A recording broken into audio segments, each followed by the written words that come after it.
السلام علیکم ورحمۃ اللہ وبرکاتہ۔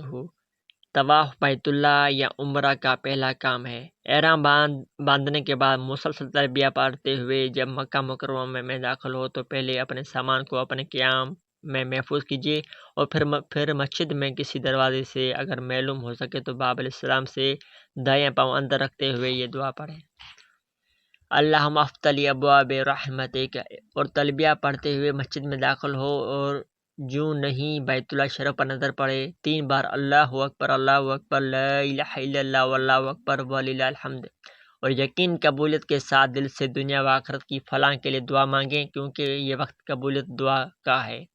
مسجد حرام میں داخلے کے بعد تحیۃ المسجد نہ پڑھیں بلکہ طواف بیت اللہ کے لیے سیدھا مطاف میں پہنچ جائیں۔ اگر جماعت تیار ہو تو پہلے جماعت کے ساتھ نماز ادا کریں اور پھر طواف کریں، اور اگر جماعت میں دیر ہو تو پہلے طواف کر لیں۔ طواف کا طریقہ یہ ہوتا ہے: حلیم، حجر اسماعیل، مقام ابراہیم، مقام ملتزم کعبہ کے ساتھ ہوتا ہے، اس کے ساتھ حجر اسود، رکن یمانی، طواف شروع کرنے کا مقام، آب زمزم اور صفا کی طرف یہ راستہ۔ طواف کے ہر چکر میں حجر اسود کا استلام یعنی حجر اسود کی طرف اشارہ کرتے ہوئے اللہ اکبر کہیں۔ عمرہ کا سب سے پہلا کام طواف ہے۔ طواف کے لیے باوضو بیت اللہ کے اس کونے کے سامنے آ جائیں جس میں حجر اسود لگا ہوا ہے، جس کے بالمقابل مطاف کے پچھلے بالائی حصے میں سبز ٹیوب لگی ہوئی ہے۔ آپ اس ٹیوب لائٹ کے قریب آ جائیں اور وہاں آ کر اس طرف کھڑے ہوں کہ ٹیوب لائٹ آپ کے پشت کے دائیں طرف رہے اور آپ کا چہرہ بیت اللہ شریف کی طرف ہو جائے۔ یہاں کھڑے ہو کر آپ طواف بیت اللہ کی نیت کریں اور دعا کریں کہ اللہ کریم اس عمل طواف کو آپ کے لیے آسان فرما دے اور قبول فرما دیں۔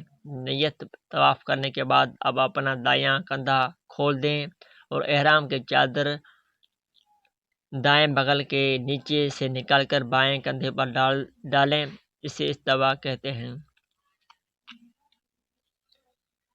نیت طواف اور استوا کے بعد حجر اسود کے استقبال کے لیے ذرا دائیں طرف حجر اسود کے سامنے کھڑے ہو کہ ٹیوب لائٹ آپ کے بالکل پشت پر آ جائے، پھر دونوں ہاتھ کانوں تک اٹھائیں یوں کہ ہتھیلیاں حجر اسود کی طرف رہیں اور یہ تکبیر پڑھیں: بسم اللہ اللہ اکبر وللہ الحمد۔ حجر اسود اگر رش نہ ہو تو کوشش کریں حجر اسود چوم لیں، پھر ہاتھ چھوڑ دیں، یہ استقبال حجر اسود ہے۔ اور پھر اگر حجم کم ہو تو حجر اسود پر آئیں اور دونوں ہاتھ کے درمیان منہ رکھ کر حجر اسود کو بوسا دیں، لیکن اگر حجم کی وجہ سے حجر اسود تک نہ پہنچ پائیں تو صرف دور سے ہی ہاتھ کندھوں تک اٹھا کر اشارے کر کے ہتھیلیوں کو بوسا دیں، اسے استلام کہتے ہیں۔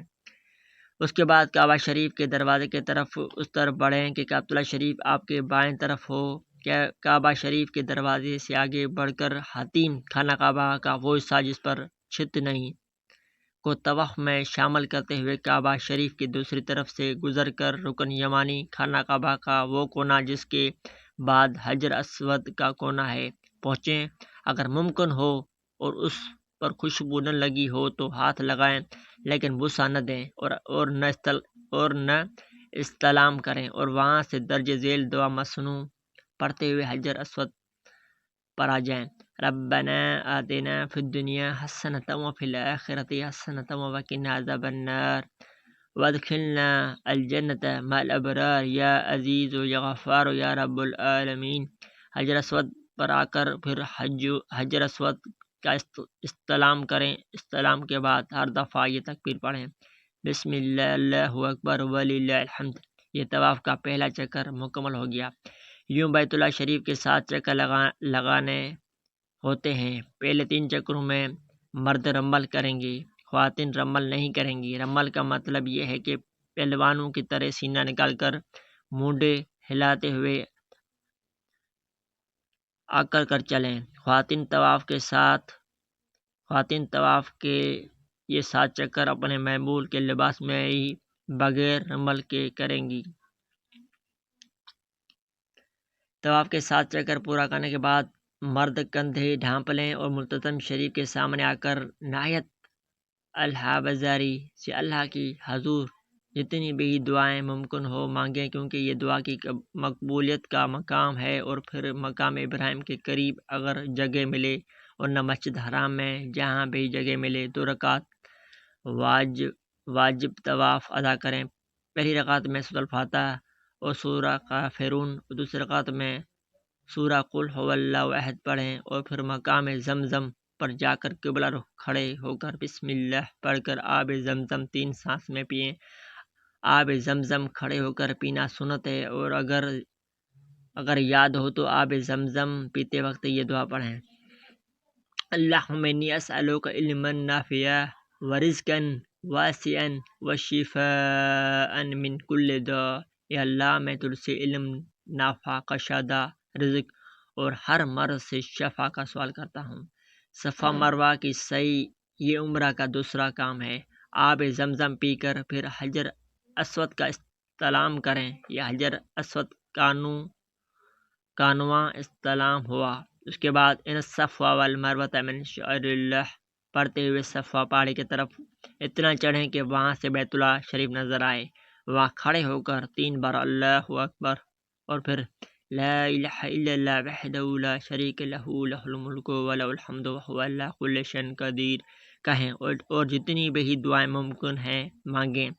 یہ بھی قبولیت دعا کا خاص مقام ہے۔ پھر سعی کی نیت سے مروہ کی پہاڑی کے طرف چلنا شروع کر دیں۔ درمیان میں سبز رنگ کی لائٹیں آئیں گی، ان سبز لائٹوں کے درمیان مرد حضرات دوڑ کر گزر جائیں، جبکہ خواتین معمول کے انداز میں چلتی رہیں۔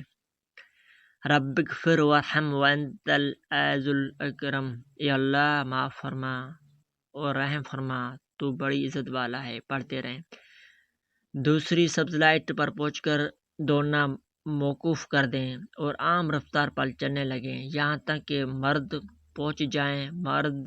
مروہ پر پہنچ کر خانہ کعبہ کی طرف منہ کر کے اللہ کی توحید چوتھا کلمہ اور جو بھی دعائیں یاد ہو اللہ کریم سے مانگیں۔ صفا سے یہاں مروہ تک پہنچ کر سعی کا ایک چکر پورا ہو گیا، پھر واپس صفا کی طرف آئیں، یہ آپ کا دوسرا چکر ہوگا۔ پھر صفا سے مروہ تک تیسرا چکر، اور مروہ سے صفا تک چوتھا چکر، پھر صفا سے مروہ تک پانچواں چکر، پھر مروہ سے صفا چھٹا چکر، اور آخری صفا سے مروہ تک سعی کا 7واں چکر مکمل ہو جائے گا۔ سعی کے دوران اور صفا اور مروہ پر مسلسل اللہ کی حمد، ثنا، درود شریف، ذکر اللہ اور دنیا و آخرت میں خیر و برکت کی دعاؤں میں مشغول رہیں، یوں سعی مکمل ہو جاتی ہے۔ حلق کا قصر یہ عمرہ کا تیسرا کام ہے۔ سعی کے بعد عمرہ کا تیسرا کام حلق یعنی سر کے پورے بال منڈوانا یا قصر یعنی پورے سر کے بال 1 انگلی کے پورے کے برابر کٹوانا ہے۔ خواتین کے لیے سر منڈوانا حرام ہے، وہ سر کے پورے بالوں کی آخر سے پورے کے برابر کاٹ دیں۔ عمرہ کے سعی کے بعد جب حلق قصر کر لیا تو عمرہ کے افعال پورے ہو گئے اور احرام کی پابندیاں ختم ہو گئی اور عمرہ مکمل ہو گیا۔ حلق قصر سے فارغ ہونے کے بعد مسجد حرام میں 2 رکعت شکرانے کے نفل ادا کرنا مستحب ہے، بشرطے کہ وہ وقت نہ ہو۔ نوٹ: اب آپ مکہ مکرمہ میں حج شروع ہونے تک بغیر احرام کے رہیں گے۔ اس عرصے میں نفلی طواف کرتے رہیں، اس کے لیے احرام نہیں ہوگا، اور نہ اس نفلی طواف میں رمل ہوگا، اور نہ اس کے بعد صفا مروہ کی سعی ہوگی۔ بس حجر اسود کا استقبال اور استلام کرنے کے بعد کعبۃ اللہ کے گرد 7 چکر لگائیں اور ہر چکر میں استلام کریں۔ ملتزم پر دعا مقام ابراہیم پر دوگانا واجب طواف ادا کریں، اور آپ آب زمزم پی کر دعا مانگتے رہیں۔